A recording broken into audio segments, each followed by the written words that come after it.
आज आपण बघणार आहोत मसाला पुलाव। मोकळा आणि एकदम लांब असा तांदूळ आणि झटपट होणारा असा मसाला पुलाव बघायला जितका सुंदर दिसतोय तसंच खाण्यासाठी अतिशय जबरदस्त लागणारा असा मसाला पुलाव। आपण तांदूळ आणि पाणी याचे परफेक्ट असे माप या व्हिडिओमध्ये सांगणार आहे, त्यामुळे व्हिडिओ शेवटपर्यंत नक्की बघा। या व्हिडिओमध्ये मी काही टिप्स आणि ट्रिक्सही सांगितले आहे, त्यामुळे त्या फॉलो करा। त्यामुळे मसाला पुलाव एकदम परफेक्ट असा कसा होईल हे या व्हिडिओमध्ये मी सांगितलेलं आहे, त्यामुळे व्हिडिओ शेवटपर्यंत नक्की बघा। चला तर मग पटकन रेसिपीला सुरुवात करूया। या ठिकाणी मी 1 कप बासमती तांदूळ घेतलेला आहे, 250 ग्रॅम इतका आहे। बासमती तांदूळ घेतला तर तो शिजल्यानंतर खूप लांब आणि खूप मोकळा असा होतो। या ठिकाणी बासमती तांदूळ घेतलेला आहे। तांदूळामध्ये आता 1 कप तांदळाला पाणी किती घालायचं आहे, किती मसाले टाकायचे हे सर्व मी या व्हिडिओमध्ये सांगणार आहे। तांदूळ व्यवस्थित एका बाउलमध्ये टाकून स्वच्छ धुवून घेऊया। खूप जास्त मॅश करायचे नाही, कारण तांदूळ पटकन तुटतो, त्यामुळे हलक्या हाताने फक्त पाणी जे आहे ते 2 ते 3 वेळेस स्वच्छ धुवून घ्यायचा तांदूळ। तुम्ही बघू शकता किती व्हाईट पाणी आहे, आता किती स्वच्छ आहे। 2 ते 3 वेळेस स्वच्छ पाण्याने धुवून घ्यायचा। तांदूळ व्यवस्थित भिजण्यासाठी 20 ते 25 मिनिटं आपण बाजूला ठेवणार आहोत। तांदूळ जोपर्यंत भिजतोय छान तोपर्यंत आपण बाकीच्या भाज्यांची तयारी करूया। या ठिकाणी तांदूळ व्यवस्थित भिजतोय इकडे मी 2 बटाटे त्याची साल काढून व्यवस्थित कट करून घेतलेला आहे। थोडीशी साईज मोठी ठेवली बटाट्यांची। त्यानंतर 1 टोमॅटो, त्यानंतर मटार, 2 मीडियम आकाराचे कांदे, तेही मी उभे चिरून घेतलेले आहे। आलं लसूण पेस्ट, त्यानंतर भरपूर अशी कोथिंबीर आणि घेवडा, बीन्स त्याला असं म्हटलं जातं, आणि खडे मसाल्यांमध्ये तेजपत्ता घेतलेले आहेत। तुमच्याकडे जे अवेलेबल असतील ते तुम्ही घेऊ शकता। लवंग, काळी मिरी, वेलची, चक्रफळ असं मी हे सगळे खडे मसाले घेतलेले आहे। आता गॅसवरती कढई ठेवून त्यामध्ये 4 चमचे तेल टाकून तेल व्यवस्थित गरम करायला ठेवलेलं आहे। तेल हलकसं गरम झालं की त्यामध्ये तेजपत्त्याचे थोडेसे मी तुकडे करून घेतलेले आहे, कारण ते खूप मोठ्या प्रमाणात होते। खडे मसाले व्यवस्थित तेलामध्ये परतवून घेऊया। तुम्ही यामध्ये फ्लावर, शिमला मिरची, गाजर अशा भरपूर साऱ्या भाज्या यामध्ये ॲड करू शकतात। तुम्ही तुमच्या आवडीनुसार तुम्हाला ज्या भाज्या आवडतात त्या तुम्ही टाकल्या तरी चालेल। या ठिकाणी मसाले व्यवस्थित तेलामध्ये परतून घेतले। मसाले व्यवस्थित परतले ना त्याचा फ्लेवर खूप छान उतरतो।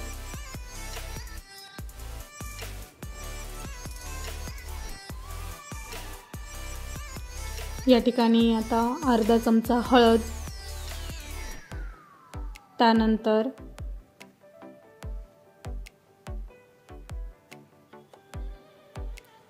घरचा साठवणीचा मसाला, 2 चमचे साठवणीचा मसाला टाकला आहे।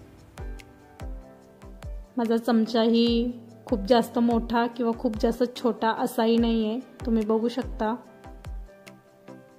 त्यानंतर लाल तिखट टाकलेला आहे, 1.5 चमचा लाल तिखट, त्यानंतर 1 चमचा कांदा लसूण मसाला यामध्ये मी टाकलेला आहे।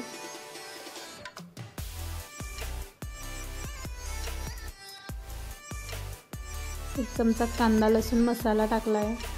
त्यानंतर मी बिर्याणी मसाला मार्केटमध्ये सहज मिळतो, धने पावडर 1 चमचा टाकलेली आहे। त्यानंतर मी बिर्याणी मसाला टाकलेला आहे 1 चमचा। तुम्ही तुमच्या आवडीनुसार तिखट कमी जास्त केलं तरी चालेल, पण पुलाव बनवतोय तर थोडंसं नॉर्मल स्पायसी असला तर खूप छान लागतो. यानंतर मी काश्मीरी लाल मिरची पावडर टाकलेली आहे, त्याने रंगही खूप सुरेख येतो.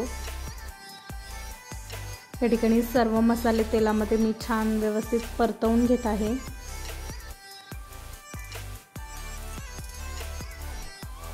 बारीक चिरून घेतलेले कांदा यामध्ये मी ॲड केला आहे. मसाल्यामध्ये व्यवस्थित परतवून घेऊया. कांदा व्यवस्थित मसाल्यामध्ये मिक्स करून घ्यायचा. 1 मिनिटभर व्यवस्थित मिक्स केल्यानंतर यामध्ये आपण आता टोमॅटोचं प्रमाणही तुम्ही वाढवलं तरी चालेल.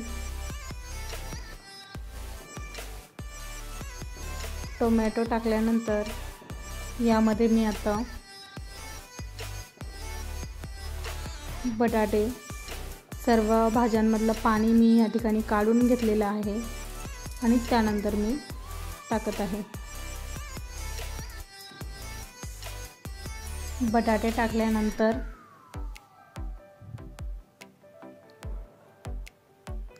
मटार टाकलेले आहे.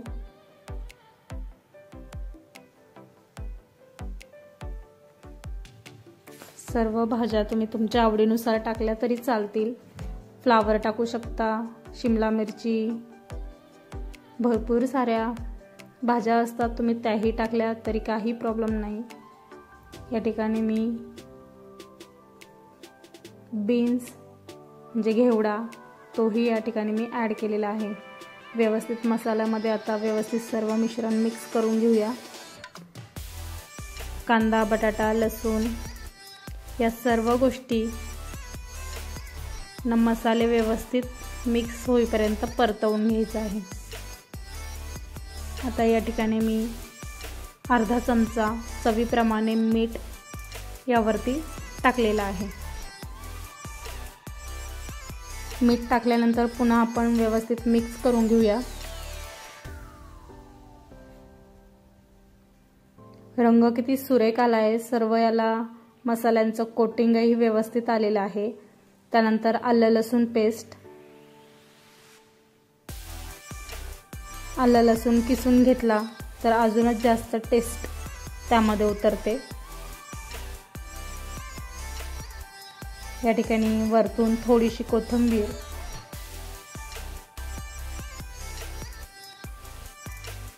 पुन्हा एकदा व्यवस्थित मिक्स करून घेऊया.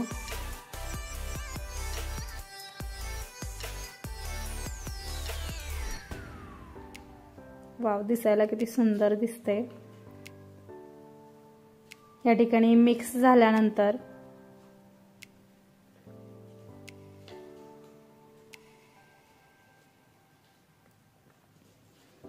मी अर्धा कप पाणी यामध्ये टाकत आहे.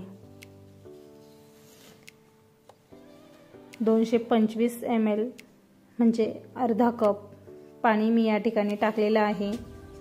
पाणी टाकल्यानंतर पुन्हा भाज्या व्यवस्थित मिक्स करून घेऊया. मिक्स झाल्या की यावरती झाकण ठेवून 7 ते 8 मिनिटे आपण भाज्या व्यवस्थित शिजवून घेणार आहोत. 7 ते 8 मिनिटे व्यवस्थित शिजवून घ्यायचं. तोपर्यंत तांदूळही तुम्ही बघू शकता 20 मिनिट झालेले आहे तांदूळाला पाण्यामध्ये ठेवून. आता यामधलं पाणी काढून घेऊया. तुम्ही बघू शकता 7 ते 8 मिनिटानंतर भाज्याही व्यवस्थित छान अशा परफेक्ट शिजल्या आहे. हलक्याशा थोड्याफार शिजण्याच्या बाकी राहिल्या तरी चालेल, कारण आपण तांदूळ त्यामध्ये टाकताना पुन्हा तांदूळ शिजेपर्यंत त्याही शिजून जातात. या ठिकाणी तुम्ही बघू शकता रंग किती छान आलेला आहे.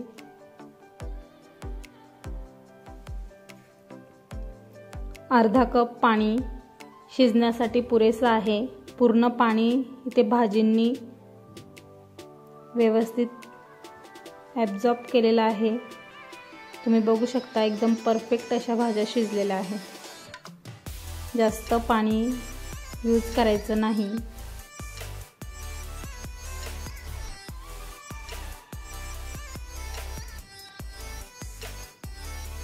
तांदूळामधलं पाणी या ठिकाणी मी काढून घेतलेलं आहे। तांदूळही आता यामध्ये मिक्स करून घेऊया।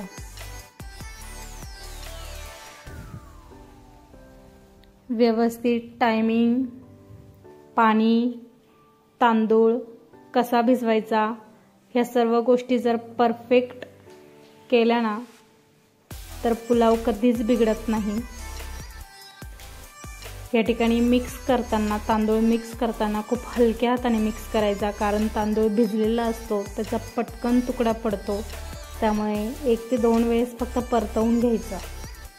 या ठिकाणी मी 250 ml चा कप, ज्या कपाने मी तांदूळ घेतलेला होता तोच कप मी या ठिकाणी यूज केलेला आहे। तुम्ही जर वाटीचं प्रमाण ठेवलं तरी चालेल, कपच ठेवला पाहिजे असं काही नाही आहे।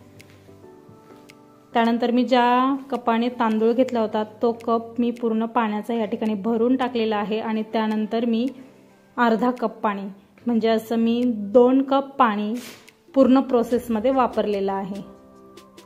भाज्या शिजवण्यासाठी मी अर्धा कप पाणी यूज केलं होतं आणि तांदूळ टाकल्यानंतर मी 1.5 कप पाणी या ठिकाणी यूज केलेलं आहे। पाणी व्यवस्थित टाकल्यानंतर आपण हलकंसं मिक्स करून घेतलं। आधी आपण मीठ ॲड केलेलं आहे, म्हणून मीठ टाकताना थोडंसं बेताने टाका। या ठिकाणी मी अर्धा चमचा आधी मीठ टाकलेलं होतं आणि आता 1.5 चमचा टाकलेला आहे, म्हणजे साधारणतः मला 2 चमचे मीठ या ठिकाणी लागलेलं आहे। व्यवस्थित पुन्हा मिक्स करून घेतलं आणि यावरती झाकण ठेवून मीडियम फ्लेमवरती आपण शिजवून घेणार आहोत। 10 मिनिटांनंतर तुम्ही बघू शकता एकदम परफेक्ट असा भात, राईस, पुलाव बनवून तयार आहे।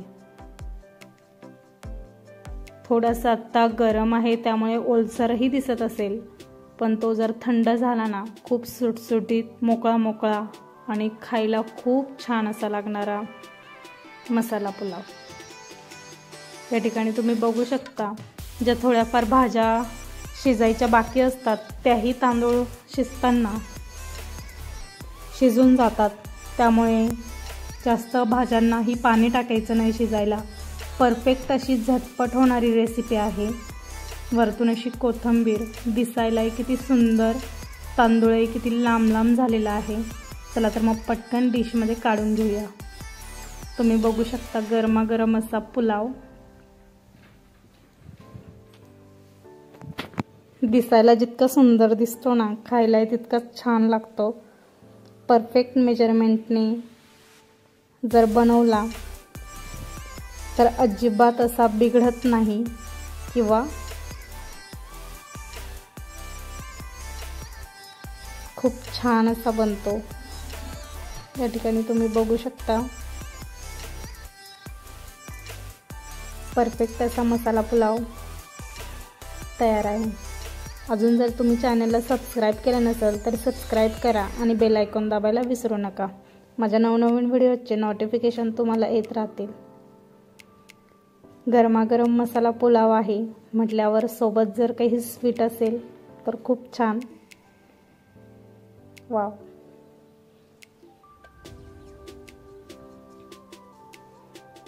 तुम्ही बघू शकता दिसायला किती सुंदर आहे, किती लांब लांब असा तांदूळ या ठिकाणी शिजलेला आहे। मस्त।